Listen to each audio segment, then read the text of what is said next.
राम राम जी।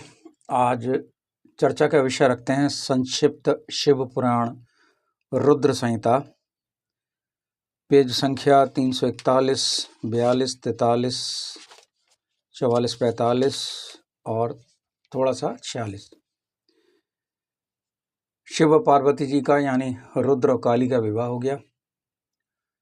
विदा होने की बात हो रही थी तो विदा से पहले मेना की इच्छा के अनुसार एक ब्राह्मण पत्नी का पार्वती को पतिव्रत धर्म का उपदेश देना। एक ब्राह्मण ने पतिव्रत धर्म क्या है इसका उपदेश दिया। उसको बहुत ही संक्षेप में सुनाएंगे हम, और इसलिए सुना रहे हैं ताकि आपकी रुचि जो है वो संक्षिप्त शिव पुराण में बढ़े। आप बाजार से एक पुराण खरीद लाएं और धीरे धीरे कभी 2 पेज कभी 1 पेज अध्ययन करें। इससे आपके मन को शांति लगेगी और ऐसा नहीं लगेगा कि ये टोटकों की पुस्तक है। 341 पेज पढ़ चुके हैं, अभी तक कोई भी टोटका नहीं आया। तीसरी बार मैं पढ़ रहा हूँ और अंत तक शायद ही कोई टोटका हो, नहीं आएगा। तो ब्रह्मा जी कथा सुना रहे हैं और नारद जी कथा सुन रहे हैं। ब्रह्मा जी कहते हैं, नारद, तदंतर यानी उसके बाद सप्तऋषियों ने हिमालय से कहा, गिरिराज, अब आप अपनी पुत्री पार्वती देवी की यात्रा का उचित प्रबंध करें। मुनीश्वर ये सुनकर पार्वती के भावी विरह का अनुभव करके गिरिराज कुछ काल तक अधिक प्रेम के कारण विषाद में डूब गए। कुछ देर बाद सचेत हो शैलराज ने तथास्तु कहकर मैना को संदेश दिया।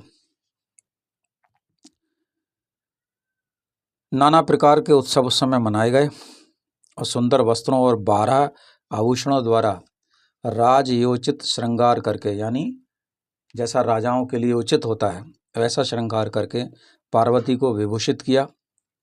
तत्पश्चात मैना के मनोभाव को जानकर एक सती साध्वी ब्राह्मण पत्नी ने गिरजा को उत्तम पतिव्रत की शिक्षा दी। ब्राह्मण पत्नी बोली, गिरिराज किशोरी, तुम प्रेम पूर्वक मेरा वचन सुनो।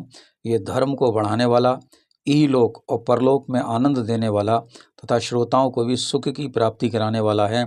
संसार में पतिव्रता नारी ही धन्य है, दूसरी नहीं। वही विशेष रूप से पूजनीय है। पतिव्रता सब लोगों को पवित्र करने वाली और समस्त पाप राशि को नष्ट कर देने वाली है। शिव जो पति को परमेश्वर के समान समझकर प्रेम से उसकी सेवा करती है, वो इस लोक में संपूर्ण भोगों को भोग कर अंत में कल्याणमयी गति को पाती है। और विभिन्न उदाहरण दिए गए हैं कौन कौन सी स्त्रियां नहीं है, जैसे सावित्री है, लोपमुद्रा, अरुंधति, शांडली, शतरूपा, अनुसुईया, लक्ष्मी, सुधा, सुति, संज्ञा, सुमति, श्रद्धा, मैना, सुहा, ये सब तथा और भी बहुत सी स्त्रियां साध्वी कही गई हैं। पतिव्रत धर्म में तत्पर रहने वाली स्त्री अपने प्रिय पति को भोजन कर लेने पर ही भोजन करे। शिवे जब पति खड़ा हो तो साध्वी स्त्री को भी खड़ी ही रहना चाहिए। शुद्ध बुद्धि वाली साध्वी स्त्री प्रतिदिन अपने पति के सो जाने पर सोए और उसके जाग जाने से पहले जाग जाए। वो छल कपट छोड़कर सदा उसके लिए हितकर ही कार्य करे, ऐसा ब्राह्मण पत्नी ने आदेश दिया। आगे ब्राह्मण पत्नी कहती हैं, शिवे, साध्वी स्त्री को चाहिए कि जब तक वस्त्र आभूषण से विभूषित ना हो जाए तब तक वो अपने पति को अपनी दृष्टि के सम्मुख ना लाए। यदि पति किसी कार्य से प्रदेश गया हो तो उन दिनों से कदापि श्रृंगार नहीं करना चाहिए। यानी जो साज सज्जा है, जो श्रृंगार है, आज की भाषा में जो मेकअप है, वो पति के लिए ही करना चाहिए, ना कि आप किसी कार्यक्रम में जा रहे हैं तो अन्य लोगों को दिखाने के लिए आप श्रृंगार करें। श्रृंगार सिर्फ और सिर्फ पति के लिए है। पति के कटु वचन कहने पर भी बदले में कड़ी बात ना कहे। पति के बुलाने पर वो घर के सारे कार्य छोड़कर तुरंत उसके पास चली जाए और हाथ जोड़कर प्रेम से मस्तक झुकाकर पूछे, आपने किस लिए मुझ दासी को बुलाया है। सेवा के लिए आदेश दें, अपनी कृपा से अनुग्रहित कीजिए। फिर जो पति आदेश दे उसका वो प्रसन्न हृदय से पालन करे। वो घर के दरवाजे पर देर तक ना खड़ी रहे, दूसरे के घर भी ना जाए, कोई गोपनीय बात जानकर हर एक के सामने उसे प्रकाशित ना करे, यानी सबके सामने अपने घर की बातें ना बताए। आगे वो कह रही हैं, पति की आज्ञा लिए बिना कहीं तीर्थ यात्रा के लिए भी ना जाए। लोगों की भीड़ से भरी हुई सभा या मेले आदि के उत्सवों को देखना भी दूर से ही त्याग दे। जिस नारी को तीर्थ यात्रा का फल पाने की इच्छा हो उसे अपने पति का चरणोदक पीना चाहिए, यानी पैर पहले धो ले और फिर धोने के बाद फिर पैर के अंगूठे को धोकर उसको पिए। उसके लिए उसमें सारे तीर्थ और क्षेत्र हैं, इसमें संशय नहीं है। पतिव्रता नारी पति के उच्चिष्ट अन्न को आदि को परम प्रिय भोजन मानकर ग्रहण करे, यानी जो पति ने खाने के बाद छोड़ दिया उसको भी ग्रहण करे प्रसाद मानकर। पति जो कुछ दे उसे महाप्रसाद मानकर शिरोधार्य करे। अब आजकल अगर मान लो धूर्त पति है, वो शराब पी रहा है, कह रहा है कि मैं दे रहा हूँ तुम पी लो, तो उसको उसमें गुण और अवगुण बताना चाहिए। यहाँ मैं ये स्पष्ट करना हूँ।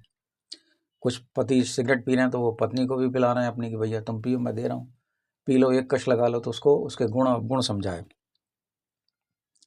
देवता, पितर, अतिथि, सेवक वर्ग, गौ तथा भिक्षु समुदाय के लिए अन्न का भाग दिए बिना कदापि भोजन न करे। पतिव्रत धर्म में तत्पर रहने वाली गृह देवी को चाहिए वो घर की सामग्री को संयत और सुरक्षित रख के गृह कार्य में कुशल हो, सदा प्रसन्न रहे और खर्चे की ओर से हाथ खींचे रहे। पति की आज्ञा लिए बिना व्रत उपवास आदि ना करे। यदि आप विवाहित हैं और पति की आज्ञा लिए बिना व्रत और उपवास कर रहे हैं तो वो उसका कोई फल नहीं मिलेगा, अन्यथा उसका कोई फल नहीं मिलता और वो परलोक में भी नरकगामिनी होती है। आगे वो कह रही हैं कि यदि पति नपुंसक हो गया हो, दुर्गति में पड़ा हो, रोगी हो, बूढ़ा हो, सुखी हो अथवा दुखी हो, किसी भी दशा में नारी को उस एकमात्र पति का उल्लंघन नहीं करना चाहिए।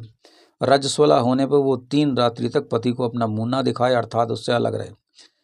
जब तक स्नान करके शुद्ध ना हो जाए तब तक कोई भी बात भी अपने पति के कानों में ना पड़ने दे। मन ही मन पति का चिंतन करे, सूर्यदेव का दर्शन करे। पति की आयु बढ़ाने की अभिलाषा रखने वाली पतिव्रता नारी हल्दी, रोली, सिंदूर, काजल आदि, चोली, पान, मांगलिक आभूषण आदि, केशों का संवारना, चोटी गूंथना तथा हाथ कान के आभूषण, इन सबको अपने शरीर से दूर ना करें, ये बता रही हैं। आगे वो कह रही हैं कि दुष्ट स्त्रियों का कभी भी संग ना करे, सन्यासी का भी संग ना करे, सन्यासिनी जो होती हैं उनका भी संग ना करे। कहीं अकेली ना खड़ी हो, कभी नंगी होकर ना आए। पतिव्रता देवी सदा पति का हित चाहने वाली होती है। वो पति के हर्ष में हर्ष माने और पति के मुख पर विषाद की छाया देखे तो वो भी हल्का सा विषाद ले ले। पेज संख्या 344 पर है कि नारी पति से ऊंचे आसन पर ना बैठे, दुष्ट पुरुष के निकट ना जाए, किसी की निंदा ना करे, कलह को दूर से ही त्याग दे और पति के दोनों चरणों को दबाती रहे। नारी को सदा अपने पति का पूजन, आदर, सत्कार करना चाहिए। पति ही देवता है, पति ही गुरु है और पति ही धर्म, तीर्थ और व्रत है, इसलिए सबको छोड़कर एकमात्र पति की ही आराधना करनी चाहिए। पेज संख्या 345 पर है भार्या माने जीवन संगनी। भार्या ही गृहस्थ आश्रम की जड़ है, भार्या ही सुख का मूल है, भार्या से ही धर्म के फल की प्राप्ति होती है तथा भार्या ही संतान में वृद्धि का कारण है। भार्याहीन पुरुष यानी जिस पुरुष की स्त्री नहीं है वो पितृयज्ञ, अतिथि यज्ञ करने का अधिकारी नहीं होता। वास्तव में गृहस्थ वही है जिसके घर में पतिव्रता स्त्री है। दूसरी स्त्री तो पुरुष को उसी तरह अपना ग्रास भोग्य बनाती है जैसे जरा अवस्था में राक्षसी बनाती है। अंत में पेज संख्या 346 में मैं आपको सुना रहा हूँ। तुम्हें नित्य प्रसन्नतापूर्वक पति की सेवा करना चाहिए। पति सेवन सदा समस्त अभीष्ट फलों को देने वाला है। तुम साक्षात जगदम्बा परमेश्वरी माहेश्वरी हो और तुम्हारे पति साक्षात भगवान शिव हैं। तुम्हारा तो चिंतन मात्र करने से स्त्रियां पवित्र हो जाएंगी, यानी स्त्रियों को पार्वती का चिंतन करना चाहिए। पार्वती अर्थात काली। लोकाचार का आश्रय ले, तुम्हें सती धर्म का मैंने उपदेश दिया है।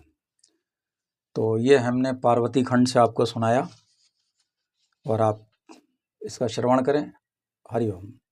और अंत में 2 लाइनें और सुनाता हूँ। ब्रह्मा जी कहते हैं, नारद ब्राह्मणी ने देवी पार्वती को पतिव्रत धर्म की शिक्षा देने के पश्चात मैना को बुलाकर कहा, महारानी अब अपनी पुत्री की यात्रा कराइए और इसे विदा कीजिए।